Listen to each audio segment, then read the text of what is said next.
Lu jam 1 udah ditabu tuh beduk ya kan bawa gerobak. Tuh emang tuh mama di dalam gebuk ya. Kadang juga yang sakit bisa jadi apa namanya? Tambah sakit. Ya kalau dia keberisikan. Kalau dia keberisikan maksudnya caranya salah mungkin. Cepat apa air. Temennya langsung telepon damkar. air pak ada yang butuh air.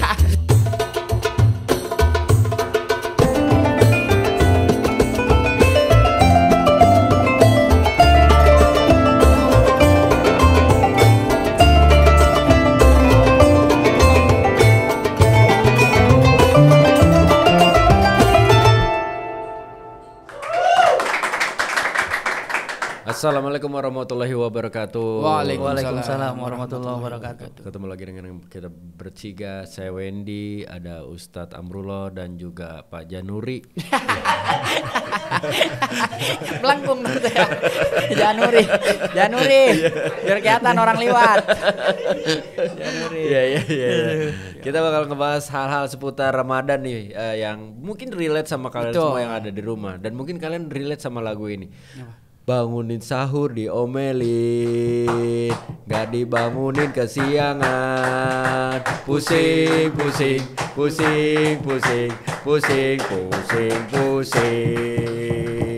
Nah, tuh pasti tuh ngerasain tuh momen-momen itu bener. Antara kita yang dibangunin sama kita yang ngebangunin. Kalau zaman dulu apalagi kan? Iya. Seru sebenarnya. Sebenarnya seru gitu ya. Tapi kita bahas juga. Buat orang yang dengerin mungkin jadinya nggak seru.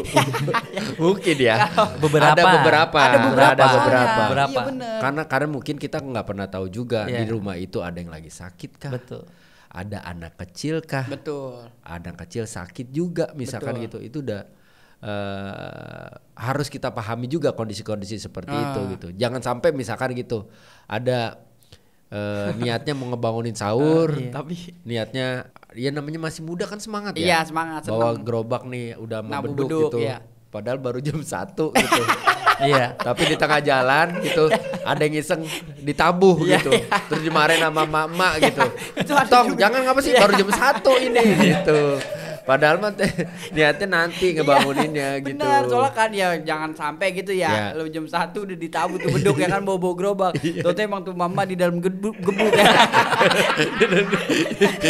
Berisik gitu kayak dalam beduk ya. Iya. Jangan juga. Nah, kalau kita ngomongin sahur nih sebenarnya Pak Ustadz, ini ideal waktu sahur tuh kita bangunnya tuh jam berapa sih sebenarnya? Apakah lebih cepat lebih baik? Apa lebih lama? Mendekati imsak lebih baik. Iya. Terima kasih Pak Wendy dan Assalamualaikum warahmatullahi wabarakatuh. Waalaikumsalam warahmatullahi wabarakatuh. Apa kabar semua penikmat sahur yang kesiangan dimanapun berada? Buru-buru pasti. Buru-buru pasti pesan. Cepat apa air. Temennya langsung telepon damkar. air pak ada yang butuh air. Soalnya kan mulai pertengahan. Iya, kadang juga masak udah males ya kan. Udah tinggal masak telur doang. Iya, bener. Kenapa sih budaya kita suka begitu ya? Nah itu Pak. Semangat di awal, tengah udah mulai begitu itu tuh. yang namanya nafsu kuda tenaga ayam. Nafsunya kayak kuda di awal Mak. Tapi kalau udah berapa hari lu udah kayak ayam. Gimana tuh Pak Ustadz? Teman-teman semua, dalam kaitannya dengan sahur itu anjurannya dalam Islam itu kan, makanya kenapa Nabi pernah bilang tasaharu inna fis sahuri barakatun. Jadi bersahurlah karena di dalam sahur itu ada berkah.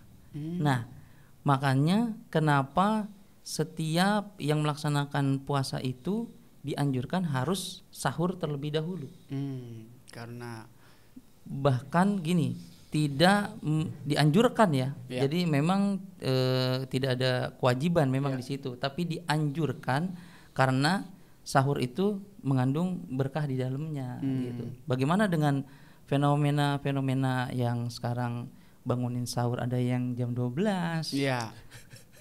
Iya, kadang sejauh Ada gitu. kadang ada kalau puasa-puasa pertama, tapi bagian bocah-bocah kecil kadang, Pak. Itu marbotnya yang jamnya belum dibenerin. Biasanya sih salah dia tuh. Iya. Ntar kita bahas fenomena itu juga Iya, tuh. iya. Apa pakai mic Mic. di musola atau masjid tapi dengan apa berbagai macam suara. Iya, bener. Iya, ini dulu lanjutin Pak Ustadz. Kita balik lagi ke anjuran sahurnya Iya. itu kan. Oh. Nah, anjuran sahurnya ini kan memang dianjurkan Nabi untuk melaksanakan sahur terlebih dahulu. Iya. Karena memang pada intinya puasa itu kan rukunnya ada 2, niat dan melaksanakan puasa itu sendiri dari terbit fajar sampai terbenam. Nah, diharapkan ketika bangun sahur ini itu para umat muslim itu sudah melaksanakan niat. Karena begini, ketika niat kita kecuali puasa-puasa sunnah yang lain ya, karena perbedaan dengan puasa Ramadan itu adalah niatnya. Niatnya ketika kamu sudah melewati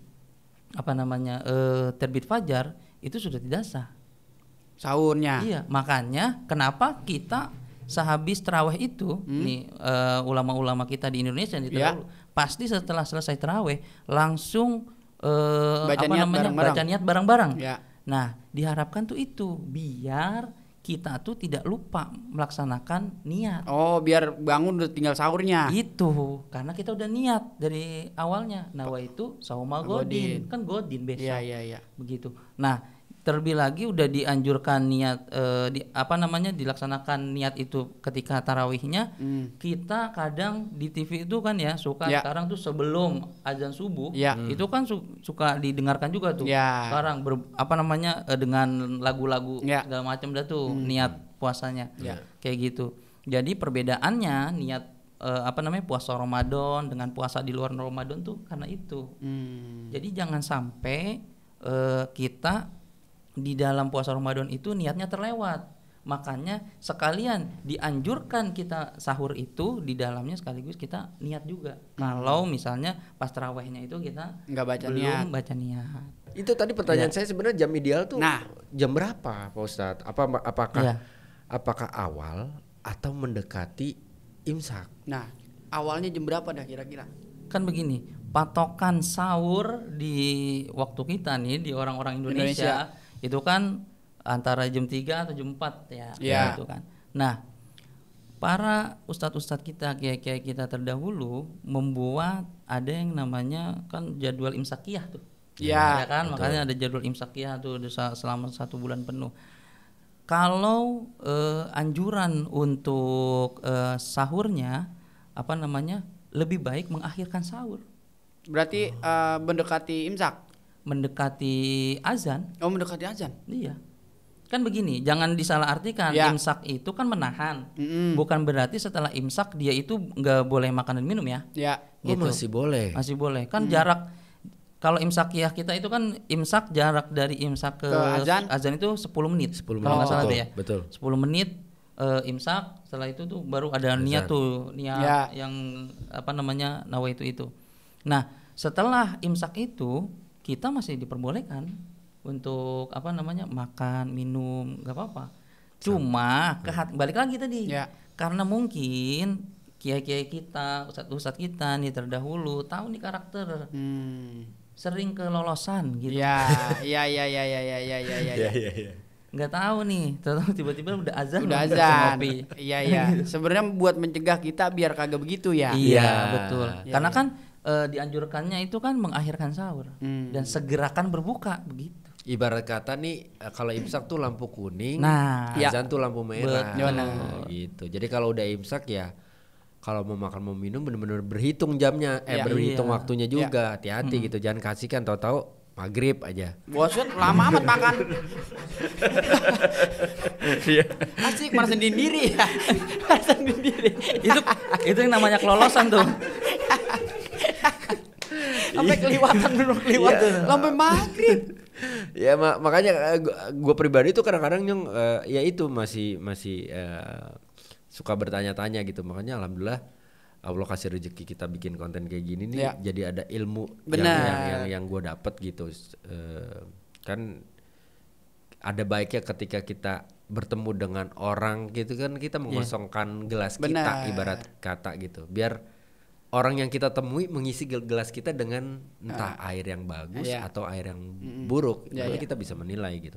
Jadi intinya sih sebenarnya balik lagi nih ke masalah sahur. Kayak proses ngebangunin orang sahur yang tadi.